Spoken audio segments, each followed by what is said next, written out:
कहानी है, एक जीवन की कहानी है। अब है कैसे जीवन शुरू हुआ, कैसे कैसे परेशानियाँ, कैसे कैसे फिर संन्यास, कैसे ध्यान, फिर दोबारा संसार में आना, संन्यास से फिर संसार, फिर कहीं और। तो जीवन ऐसे ही चलता चला जा रहा है। तो वही कहानी है, उतार चढ़ाव, कोर्ट केस जीवन में। तो यही एक कहानी है जो मुझे सच्चाई है, जो मैंने लिख दी है। बस वो पन्नों पे लिख दी गई है। अब उसको आप लोग पढ़ें, कहीं ना कहीं लोग उससे जुड़ेंगे। कुछ लोगों को अपनी कहानी सी भी लगेगी, कुछ को लगेगा कि ड्रामा है, या किसी को कुछ जैसा भी लगे। तो बस मैंने उसको पन्नों पे लिख दिया है। सर ये कहानी सच घटना पे आधारित है या आपके ऊपर है या किसी नहीं, सच्ची घटना है। और समाज के ऊपर भी है, समाज में हो क्या रहा है, जीवन लोग कैसे जी रहे हैं, घुट के जी रहे हैं, हमने थोड़ा खुल के जिया। तो ये इस तरह की कहानी। कितना समय लगा भाई लिखने में? देखिए, मैंने 2 साल पहले सोचा था कि इसको एक ऑडियो बुक के रूप में लेके आएँ, लेकिन ऑडियो से जो आर्टिस्ट थे उनसे बात करी, बोले कि इसको राइट किया जाए पहले, तब इसकी ऑडियो बुक बनेगी। तो फिर राइट करने के लिए मैंने कहा मुझे तो लिखना ज़्यादा आता नहीं है, तो 2-3 पेज लिखे, फिर मैं थक गया। फिर कुछ लोग मित्र लोग थे, उन्होंने कुछ और सहयोग किया।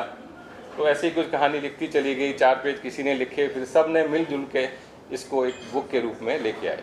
फिर अपने एक्सपीरियंस, कुछ सच्ची घटनाएं, कुछ ध्यान, कुछ ओशो की प्रेरणा जो जीवन में सीखा, जो संन्यास लिया 2020 में, 2 साल हम पहाड़ों पर रहे, हिमालय पर रहे, तो वो सब एक्सपीरियंस मिलजुल के ये बुक के रूप में आई। तो क्या सर आप शुरू से ही राइटर बनना चाह रहे हैं? नहीं, बिल्कुल नहीं, कभी नहीं। राइटर तो हम अब मजबूरी कह दो, या ये कहानी लिखनी थी, इस वजह से अब राइटिंग का शौक भी हो गया। जब मुझे लगा एक बुक लिख ली गई है, तो अब इसका पार्ट 2 भी लिखा जाएगा, क्योंकि अभी जीवन ख़त्म तो हुआ नहीं है, जीवन चलेगा आगे। तो हमने सोचा कि चलो, और राइटर बनने का कोई शौक नहीं है, आप लोग बना दें तो अच्छी बात है। सर आपने एक बार सुंदर बुक लिखा। नहीं। क्या सर इस बुक के बाद आगे की भी बुक आई थी? ये बुक पढ़ने के बाद आपने बोला कि दूसरी भी पार्ट इसका सेकंड पार्ट आएगा, क्योंकि जीवन अभी बाकी है, चल रहा है। जो कहानी है वो अभी अधूरी है, आगे चलेगी, तो इसका पार्ट 2 भी आएगा। सर आप यंग जनरेशन को क्या मैसेज देना चाहिए, जो आजकल की नई जनरेशन में राइटर उभर रही है? हाँ, आप जो मेरी बेटी है, कितना प्राउड फील हो रहा है, आपकी डेडिकेशन इतना अच्छा। अब तो मैंने तो बुक पढ़ी नहीं है, but I have been through it. तो मैं तो साथ में थी, मैं तो सारी चीज़ें देखी हैं, फील करी हैं रियल लाइफ में। जब भी पापा थे जिस सिचुएशन में थे, तो उस टाइम हम तो साथ में थे ही। और प्राउड तो है ऑफ कोर्स। मतलब पापा कभी राइटर में उसमें सोचा नहीं था कि right a book, like book लिखना इज़ अ बिग थिंग, ऐसे कोई भी तो नहीं लिख सकता। तो हाँ, it is a proud moment. तो आप मतलब ये आपके एनवायरनमेंट में लिखते हैं, पढ़ते रहेंगे, सोचते रहेंगे, क्या आपको कभी कुछ ना लगता है कुछ कि लिखना चाहिए या कुछ पढ़ना चाहिए? हाँ, लिखना चाहिए। अपना मेरा पर्सनली अभी तक तो आज सच नहीं है। पापा का भी इतना टाइम बाद आया, तो मतलब यू नेवर नो कब आए। अभी तो नहीं है, but may be with time. भाई जी, इससे मतलब कि लोग क्या प्रेरणा ले सकते हैं इसको पढ़ने से? देखिए, अब मैं ये तो नहीं कहूँगा क्या प्रेरणा ले सकते हैं, हर एक का सोच अलग अलग है। जो इसको पढ़ेगा, जो जिसकी सोच है वैसे ही समझेगा। ये नहीं कह सकते कि आप इसको मेरे हिसाब से समझेंगे। समझ रहे हैं आप, कि जैसा जो इसमें फील करेगा, हो सकता है किसी को गलत भी लगे कि यार ये क्या, ये तो गलत है। किसी को अच्छा लगे, जो इस दौर से गुजरा है शायद उसको अच्छा लगे। जिसने जीवन सीधा सीधा जिया है तो उसको लगेगा क्या है। तो ये तो जैसा जो पढ़ेगा, जैसा जो उसकी सोच होगी, वो उसको वैसा समझेगा। नहीं कह सकते कि किसी को क्या प्रेरणा मिलेगी। अब प्रेरणा तो उसमें खुद ही देखनी है कि हम कोई फिल्म देखने जाते हैं तो उसमें हम क्या सीख के आ रहे हैं। कोई हर एक कैरेक्टर अपने आप को फिट कर लेता है हर एक फिल्म में। एक हीरोइन अपने हिसाब से फिट कर लेती है, एक विलेन अपने हिसाब से फिट कर लेता है। तो अब जो इस कहानी को पढ़ेगा, जैसा जो उसमें फिट फील करेगा, कोई फादर के रोल में करेगा, कोई प्रेमी के रोल में, कोई प्रेमिका के रोल में, कोई कैसे इसको फिट करेगा, कैसे उसकी सोच होगी कि क्या सही है क्या गलत है इस बुक में। तो वो तो जो पाठक हैं उनके ऊपर होगा। पाठक कहाँ से इसे ऑफलाइन या ऑनलाइन? ये अमेजोन पे कल से अवेलेबल हो जाएगी, आज रात से। जी,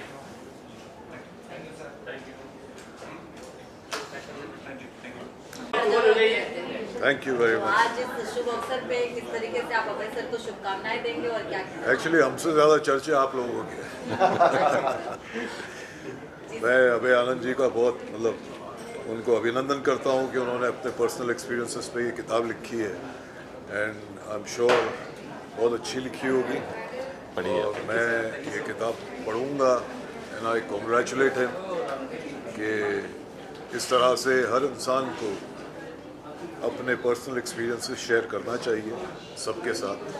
तजुर्बात से ही ज़िंदगी बनती है, तो इससे अगर यूथ को या हमारे यंगस्टर्स को कोई प्रेरणा मिल सके, इससे अच्छी क्या बात हो सकती है। सर, आपने जोधा अकबर में इतना दमदार किरदार निभाया और अभी आपका कोई अपकमिंग प्रोजेक्ट है?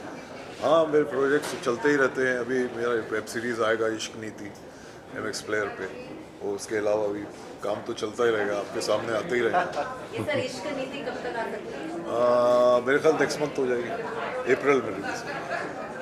सर, ये इश्क नीति में जिस हिसाब से नाम है, राजनीति सुना, ये इश्क नीति कैसे? हाँ, वो इश्क मतलब करने की नीति है कोई? जब राजनीतिज्ञों को इश्क हो जाता है तो वो इश्क नीति हो जाती शहबाज साहब, बुक से कितना लगाव रखते हैं? है। बुक से बहुत मैं प्रेरित हूँ। कभी कभार इतना ज़्यादा एविड रीडर नहीं रहा अब, जब से ये टेलीफोन वगैरह आ गया है, लेकिन किताबों का शौक़ रहा है और पढ़ने का शौक़ है। अच्छी अच्छी किताबें, ज़्यादातर मैं लिटरेरी बुक्स पढ़ता हूँ, हिस्ट्री बुक्स पढ़ता हूँ, तो मुझे किताबों से लगाव तो है ही, और सबको होना भी चाहिए। Thank you very much. Thank you. देखिए, ऐसा है, बुल्ले शाह जो है ना, बहुत साल पहले, 400-500 साल पहले भूल चुका है कि बुल्लिया रबदा की पौना, बुल्लिया रबदा की पौना, इधरों पुटना ते उधर लाना। आपको एक जीवन मिला है, यहाँ पे जिए। अप है, डाउन है। वैसे भी ये जो शहर है ये अप और डाउन का ही है। कभी हाई टाइड है, कभी लो टाइड है। जब हाई टाइड है तो आदमी कहता है वाह क्या बात है, मुझसे बड़ा आदमी कोई है ही नहीं। जब लो टाइड है तो आदमी कहता है फिर उसके संस्कार काम में आते हैं, उसके संस्कार काम में आते हैं, उसका व्यवहार काम में आता है दोबारा उठने के लिए। ये जो इनकी जर्नी है, जो राइटर हैं, इनकी जर्नी भी बम्बई में जितने भी कलाकार हैं, गायक हैं, क्रिएटिव लोग हैं, वैसी ही जर्नी है। Up down, up down, up down. क्या मोक्ष हिमालय में जाके मिलता है क्या? हमारे अंदर ही तो हिमालय है, अंदर ही सब कुछ है। तो यहाँ पे रह के, काम करके, मुस्कुरा के अगर हमको मोक्ष मिल जाए तो कोई बुरी बात तो नहीं है, क्योंकि यहाँ पे जिस हिसाब से सफलता असफलता उसके बीच में अपने आप को संभालना, वो बहुत बड़ी बात है। But I wish him all the very best. इस तरह की बुक्स और इस तरह की शख्सियत सामने आनी चाहिए जो कि दुनिया को एक रास्ता दिखाए कि आप गृहस्थ आश्रम में रहकर भी मोक्ष प्राप्त कर सकते हैं। I wish him all the very best. लेकिन I am very grateful to my dear friend Sanjay Swaraj, जिसके सौजन्य से मैं यहाँ पे हूँ और आप लोगों से मुखातिब हूँ। Wish you all the very best. God bless. Thanks a lot. तो अभय जी को मैं शुभकामनाएं देना चाहती हूँ। स्पिरिचुअल, आध्यात्म का जो जर्नी होता है लाइफ में, एक्चुअली वही अल्टीमेट गोल होता है। हमने मानव का जन्म लिया है, हमें सारे संसाधन मिले हैं ताकि हम अपने हायर सेल्फ तक पहुँच जाएं। और इस जर्नी में जितने लोग आगे बढ़ते रहेंगे उतने हमारे पूरे यूनिवर्स, हमारे समाज, हमारे देश, उसमें सबको भला होगा। एंड तो द मोर और हमारे पुराने जो आध्यात्म के या फिलॉसफीज़ या सब थे, वो इसी चीज़ का मतलब इंसान के अंदर जो ब्रेन है और इंसान के अंदर जो जैसे हम कुंडलिनी कहते हैं, चक्रास कहते हैं, उसको अवेकन करने की क्षमता है, इसीलिए डाला है उसके अंदर। तो it is very nice to see कि Abhay ji has taken this journey. मेरी स्पिरिचुअल जर्नी 2007 में शुरू हुई, अभी तक मैं उस पर चल रही हूँ एंड बहुत आनंद आ रहा है। तो अभय जी जो स्वामी अभय आनंद हो गए, तो मैं उनको सदा आनंद, कुनिका सदानंद की तरफ से सदा आनंद विश करती हूँ। क्या बात कही आपने। बहुत सारी शुभकामनाएं। आज के दिन में हिंदी पुस्तक लिखना और उसे इतने अच्छे से लॉन्च करना, ये बहुत बड़ी बात है, क्योंकि सैडली बहुत ही दुखद है कि हम हिंदुस्तानियों पे आजकल अंग्रेज़ी का इतना ज़्यादा चढ़ गया है कि हिंदी पढ़ना, लिखना, बोलना ये सब थोड़ा कम हो गया। बट होपफुली कि ऐसे और किताबें लॉन्च हों और इन्हें पढ़ने के लिए लोग और उन्हें पढ़ें और सक्सेसफुल बनें। पढ़ने में आप भी जी, किताबें पहले बहुत पढ़ा करती थी, आजकल OTT ने हमारा दिमाग ख़राब कर दिया है ये सत्य बात है। पर फिर भी कोशिश यही रहती है कि जब भी हो सके तो कुछ अच्छे लेखकों की किताब हम पढ़ें।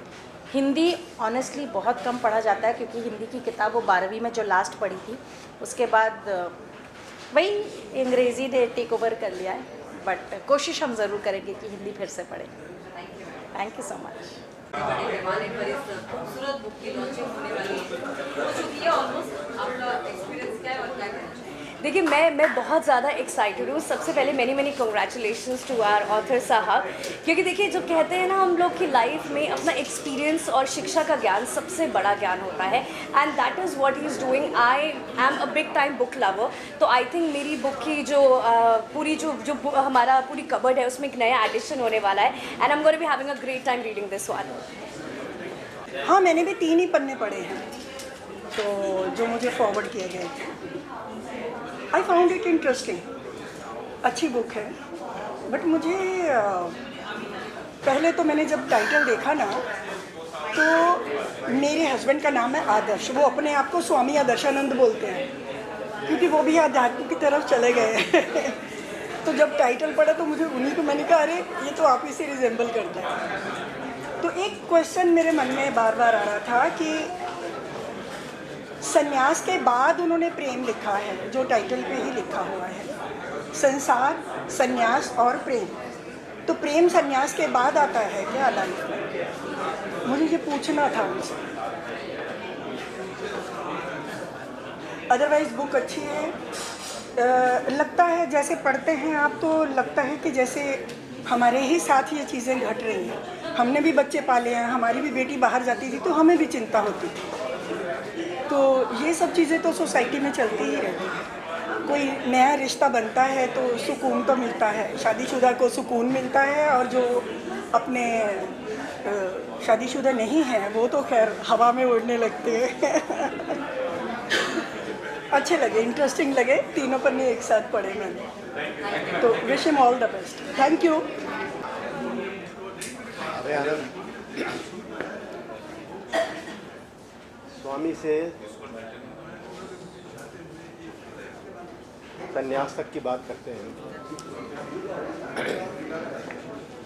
ये अभय जी ने किताब जो लिखी है, ये इसमें बहुत सारी सच्चाई है, और सच्चाई यूँ मुझे लगती है कि वाकई अगर महिला किसी पुरुष पे कोई इल्ज़ाम लगाती है तो उस पुरुष को ये प्रूव करना है कि उसने ये किया है या नहीं किया है। मैं इस पर कभी बिलीव नहीं करता था, मैं सोचता था शायद महिला ही ठीक है, लेकिन मेरे एक बहुत नज़दीक के दोस्त हैं, उनके ऊपर किसी ने ये मतलब बिना किसी रीज़न के रेप का इल्ज़ाम लगाया। वो एक रात जेल में रहे, और जबकि मैं जानता हूँ कि उन्होंने ऐसा कुछ भी नहीं किया, और आज भी वो मतलब उससे पीड़ित है।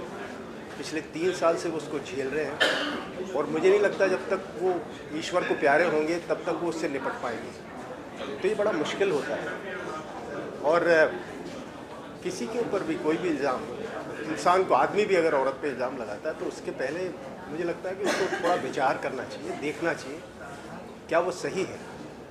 अपना जो सेल्फ कॉन्शियस है उसको देख करके किसी पे ये करना चाहिए। आपको पता नहीं होता है, कोई इंसान मर भी जाता है, और मुझे लगता है कि जो मेरे दोस्त हैं वो शायद उसके साथ मर जाएंगे, और उनका लगाया हुआ इल्ज़ाम वो वैसा का वैसा रहेगा, क्योंकि कोर्ट को उसको प्रूव करना, पिछले 5 साल से वो लड़ रहे हैं, अभी तक कुछ नहीं हुआ, और मुझे नहीं लगता जब तक वो ज़िंदा है कुछ होने वाला है।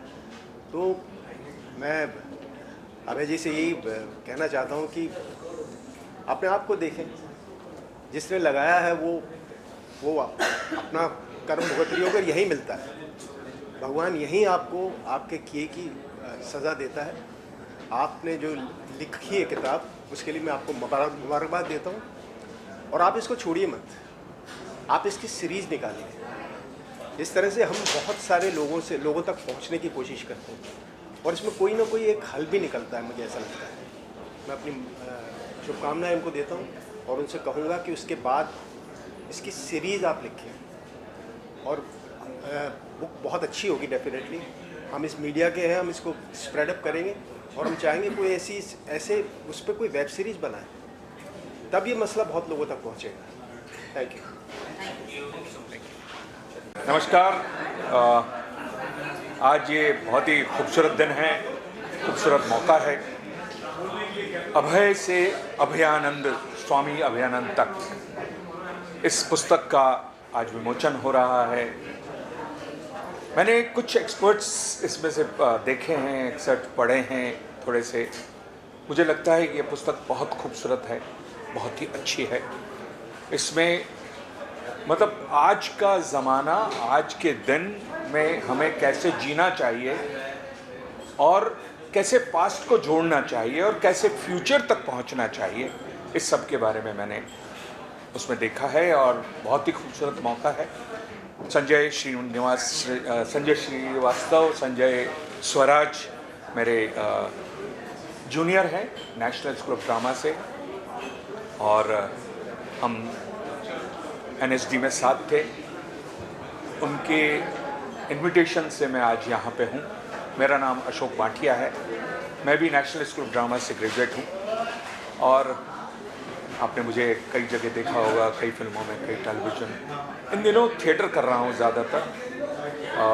मेरा फेमस नाटक है चाणक्य, मनोज जोशी के साथ, जहाँ मैं अमात्य राक्षस की भूमिका करता हूँ। उसी के साथ जलियांवाला बाग मेरा एक नाटक है, वो भी मैं कर रहा हूँ। और अभी अभी मैंने लेटेस्ट मेरा जो प्रोडक्शन है वो है एक ब्लाइंड बच्चों के साथ जलियांवाला बाग किया है मैंने जयपुर में। तो बहुत अच्छा मौका है, खूबसूरत मौका है। मैं बहुत बहुत शुभकामनाएं देता हूँ अभय जी को। अभय हों। Thank you. सबसे पहले तो मैं सर को कॉन्ग्रेचुलेट करना चाहूँगा किताब लिखने के लिए। मेरे को लगता है किताब लिखना ही एक बहुत बड़ी चीज़ होती है। एंड मेरे ख्याल से लोग अपने एक्सपीरियंस से जो भी लाइफ में होता है उसके बेसिस पे लिखते हैं। एंड जो मैंने 3 पन्ने पढ़े हैं, मेरे को काफ़ी इंट्रीग किया है कि अच्छा आगे और पीछे क्या है। तो आई एम वेरी एक्साइटेड कि जैसे अभी लॉन्च ख़त्म होगा, किताब हाथ में आएगी तो श्योर मैं पढ़ना शुरू करूँगा। 3 पन्ने में आपका अनुभव कैसा रहा और आपने क्या कुछ समझा या क्या चीज़ें जानी? मेरा उन 3 पन्नों में तो मेरे को ऐसे लगा कि जैसे जो अभय का कैरेक्टर है और जो ये जो लड़की है, पता नहीं शायद इनके बीच में हो सकता है कुछ आगे जाके कुछ होगा या नहीं होगा, बट मेरे को लग रहा है कुछ होगा। हाँ, थोड़ा इंटरेस्टिंग लग रहा था कि why Abhay is taking lot of interest in her. अब वो इंटरेस्ट कहाँ तक जाता है वो तो मेरे को लगता है किताब पढ़ के ही पता चलेगा। Thank. Yes, first of all, this is my heartiest congratulations to Mr. Abhay Anand, जिन्होंने इतनी प्यारी किताब लिखी। और पूरी जर्नी है। एक किताब पढ़ने के लिए 2 घंटे लगते हैं, शायद 5 घंटे लगते हैं, लेकिन लिखने के लिए 40 साल लगते हैं। और अगर हम एक किताब किसी की पढ़ लेते हैं तो समझ लो हमने किसी की ज़िंदगी के 40 साल पढ़ लिए। तो मुझे लगता है कि बुक्स की इम्पोर्टेंस बहुत होती है। आप बुक्स के थ्रू अपनी पूरी लाइफ बना सकते हैं। एंड जो गलतियाँ लोगों ने की हैं उनसे सीख कर वो गलतियाँ ना करने की बहुत बड़ी एबिलिटी मिलती है बुक्स पढ़ के। सो बहुत खुशी है कि इतनी अच्छी बुक उन्होंने लिखी। मैं तो बहुत एक्साइटेड हूँ कि घर जाके आज सबसे पहले ये बुक ही पढ़ूँगा। And let's see how it goes. Young generation का आप एक हिस्सा हैं और लिखने में और पढ़ने में आप कितना रुचि रखते हैं? बहुत, आपको मेरे चेहरे पर दिख रहे हैं ना। बहुत। लिखने पर तो नहीं, लिखने के लिए तो अभी बहुत सालों का एक्सपीरियंस की ज़रूरत है, बट पढ़ने के लिए मैं बहुत एक्साइटेड हूँ। एंड होपफुली हम आज घर जाके डेफिनेटली आज ही इस बुक को पढ़ेंगे और जितनी जल्दी हो सके उतनी जल्दी इसको कंप्लीट करेंगे। जी, मैं भी अभय आनंद जी को बहुत बहुत मुबारक देना चाहती हूँ। और जो बुक है उनकी अभय से स्वामी अभयानंद तक, उनका टॉपिक ही बहुत इंटरेस्टिंग लग रहा है। वहाँ पे वो लिखा हुआ है उन्होंने संसार, प्यार, बातें ऐसी है जो काफ़ी ज़्यादा ज़रूरी है ज़िंदगी के लिए। So I am really excited to read that book. आज हम लॉन्च पे आए हैं तो definitely looking forward to read that book. आप दोनों एक लाइन में आपकी नज़र से आज कल की यंग जनरेशन को क्या मैसेज देना चाहिए? मैं तो खुद यंग हूँ, टू बी वेरी ऑनेस्ट। मैं अपनी तरफ से अभी मुझे लगता है कोई एडवाइस नहीं दे सकूँगा, दे भी सकूँगा, लेकिन मुझे लगता है कि इंसान के कैरेक्टर में एक इंसान जब बहुत कुछ अचीव कर लेता है ज़िंदगी में, फिर वो कुछ भी बोलता है वो बहुत अच्छा होता है। सो मैं अभी खुद यंग हूँ, तो मैं किसी से बड़ा बनने की मेरी कोई ख्वाहिश नहीं है कि मैं किसी को एडवाइस दूँ, बट मैं ये ज़रूर कह सकता हूँ कि ज़्यादा से ज़्यादा समय पढ़ने पर बिताना चाहिए, और सबसे अच्छी चीज़ वही एडवाइस है। तो जैसे इन्होंने बोला, एक्चुअली हम एडवाइस नहीं दे सकते, अभी हम खुद ही है तो हम एडवाइस लेंगे, दूसरों से लेना हम ज़्यादा पसंद करेंगे। बट इनसे मैंने बहुत ज़्यादा चीज़ें सीखी है। बुक को लेके जो प्यार है, वो इनका जो प्यार है, तो एक्चुअली ये बाहर थे, आज वो कहीं से आए, उन्होंने बोला कि बुक लॉन्च है तो मैं कैसे भी आऊँगा, वो लोवन परेल से आए हैं। सो ही मैनेज समहाउ। आप लोगों ने जो शब्द इस्तेमाल किया, बहुत चुन के किया, बहुत thank thank you so much. क्या लगता है? देखिए, सबसे पहले तो एक किताब लिखना ही एक चैलेंज होता है आज की तारीख में, बिकॉज आई थिंक मुझे लगता है कि हम कॉलेज के बाद ये वो पीढ़ी है जो किताब नहीं देखती, राइट। तो मैं उस पीढ़ी से हूँ जहाँ पे ग्रेजुएशन के बाद हम किताब पढ़ते हैं। कुछ इंटेलेक्चुअल जीवी हैं आज भी जिनके बारे में जानकर आई थिंक हम उनके एक्सपीरियंसेस को हमारी अपनी ज़िंदगी में इम्प्लीमेंट कर कर हम अपनी ज़िंदगी को भी एक इंस्पिरेशन बना सकते हैं।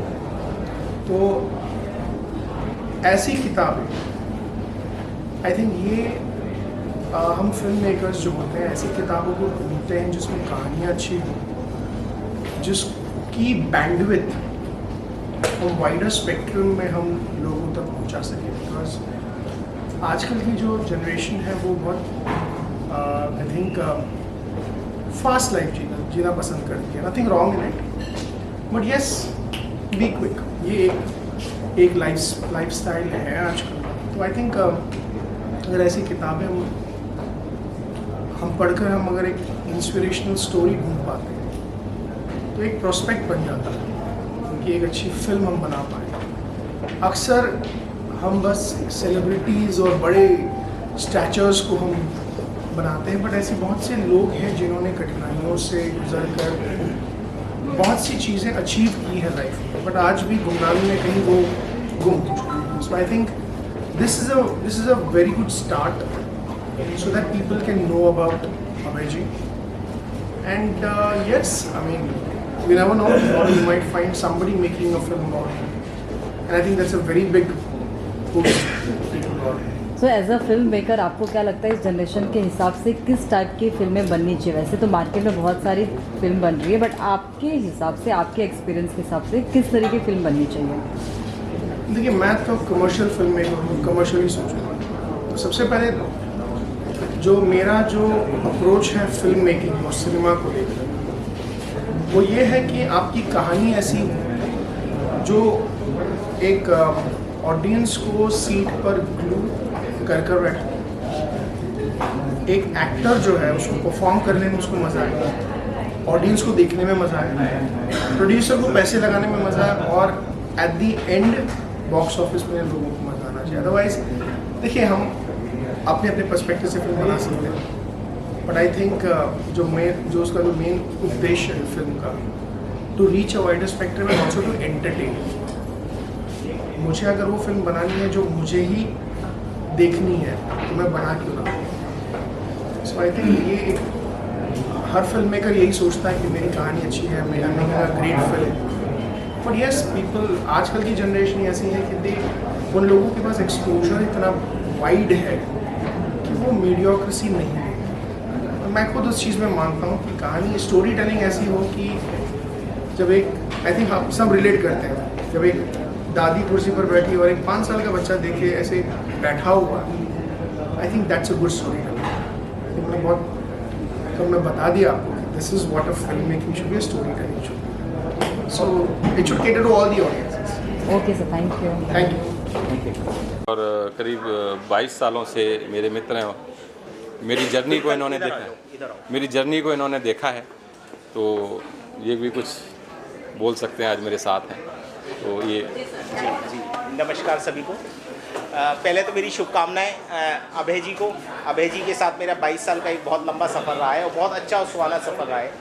इस सफ़र में अभय जी ने अपने जीवन को लेकर बहुत उतार चढ़ाव देखे, जो कि भाग्यवश भी है, कुछ कर्मवश है, कुछ व्यवहारवश है, और या कुछ अपनी मानसिक स्थिति को सही करने के लिए हम लोग जैसे अपने आप में एक हम ढूंढते हैं कि हम अपने आप में किसी ऐसे भगवान को, देवता को, या अपने आप में शांति को ढूंढ रहे हैं। तो उसी संघर्ष के साथ इन्होंने जीवन को जिया, बहुत अच्छे से जिया, और हम सब ने बहुत इनको प्रेरणा दी कि आप एक पुस्तक को लिखें, जिससे आपके एक पुस्तक के माध्यम से समाज को ये पता लगे कि आखिर जीवन में अगर कठिनाइयाँ आती हैं तो उसको कैसे सही किया जाए, जीवन को कैसे आगे बढ़ाया जाए, और आप ऐसा प्रेरणा बन सकते हैं समाज के लिए कि जो आपके जज्बात हैं, आपकी जो फीलिंग्स हैं, आपकी जो बातें हैं, वो बाहर आती चली जाएं और किताब के माध्यम से लोग उसको समझ सकें।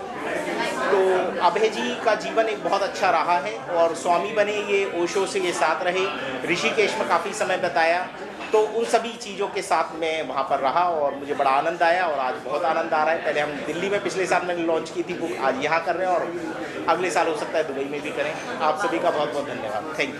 मैं यही कहना चाहूँगा कि अभय जी के बारे में जो पढ़ा मैंने थोड़ा बहुत, ये समझ में आया कि एक अलग जर्नी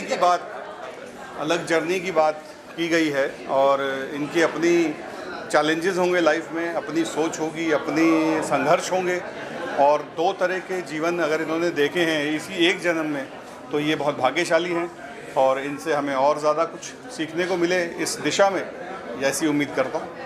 मैम, इस लाइन से आप क्या सोच पा रही हैं? अभय से स्वामी, अभी अभयानंद, हाँ, नंदन नहीं, अभी एक्चुअली मैं बुक लॉन्च हुई है, मैं उसको पढ़ूंगी, उसके बाद ही मैं बता पाऊंगी। ये मेरे को फेक बोलना नहीं आता, बट आई थिंक इन्होंने बुक बना दी और लॉन्च करे, that is a big thing. बस और क्या बोलना, आई थिंक सब बोल दिया इन्होंने। ओके। अभय आनंद जी को बहुत बहुत बधाई ये बुक के लिए, जो ये बुक उन्होंने लिखी है। अभी मेरे हाथ में है, मैं पढ़ूंगा, और मुझे बताया गया था कि बुक बहुत अच्छी है, तो मैं पढ़ के फिर और अच्छा रिव्यू दे पाऊंगा। अभी तो मतलब अच्छी है। मैंने बता दिया है, बुक में एक जर्नी है, एक आदमी है जो सिंपल सा जीवन जी रहा है, फिर उसके जीवन में और कठिनाइयाँ आई और संघर्ष आए, फिर उस संन्यास की तरफ चला गया, फिर उसको एक प्रेम हुआ, प्रेम से भी अलग हुआ वो, फिर वो अध्यात्म की तरफ गया। तो इस तरह से पूरी कहानी है। फिर दोबारा वो सन्यासी जीवन से फिर संसार में आया, लेकिन संसार में उसका फिर मन नहीं लगा, फिर वो अकेला कहीं रह रहा है। ये कहानी है। नहीं, अब ये रियल आत्मकथा तो मैंने नहीं लिखी है, ये क्योंकि ये 7-8 साल की जो जर्नी है वही लिखी है। आत्मकथा तो पूरी होती है, आत्मकथा नहीं है ये एक कुछ घटनाओं पे आधारित, सच्ची घटनाओं पे आधारित एक कथा है। नहीं, लेकिन इसमें आत्मकथा का अंश तो लग रहा है। अंश लोग आप समझ सकते हैं, एक पार्ट ऑफ आत्मकथा तो लग रहा है। डायरेक्टर, देखिए डायरेक्टर्स तो क्या समझे वो तो देखिए उनकी अपनी सोच है, क्योंकि हमने इस तरह से कभी सोचा नहीं। हमने तो जो सच्चाई थी वो हमने लिख दी, पन्नों को उतार दी, और अभी कहानी और बाकी है, जैसे लास्ट में लिखा हुआ है। कहानी अभी बाकी है, मेरे दोस्त पिक्चर अभी बाकी है, तो नहीं लिखी क्योंकि पिक्चर बनी नहीं है, तो कहानी अभी बाकी है। मैं कहना चाहूँगा कि we need great literature, we are looking for stories, and we need people like him to give us influence about आगे क्या करें, क्योंकि बॉलीवुड फले फूले और लिटरेचर फले फूले। So whatever, I am wishing all the best, and I am very curious to read the book. Sir, इन्होंने अपनी जीवन अभी तक, हाँ, तो इस बारे में क्या कहना चाहिए? क्योंकि अपने जीवन की सच्चाई लिखने के लिए भी हिम्मत चाहिए। हिम्मत चाहिए, बिल्कुल चाहिए। तो मैं बहुत इंतज़ार कर रहा हूँ कब मुझे किताब दे और कब मैं पढ़ूँ। अभी तो सर कह रहे हैं दूसरी बुक से आने वाली है। अच्छा, anyway, I respect his talent, that's why I have come here. Thank you.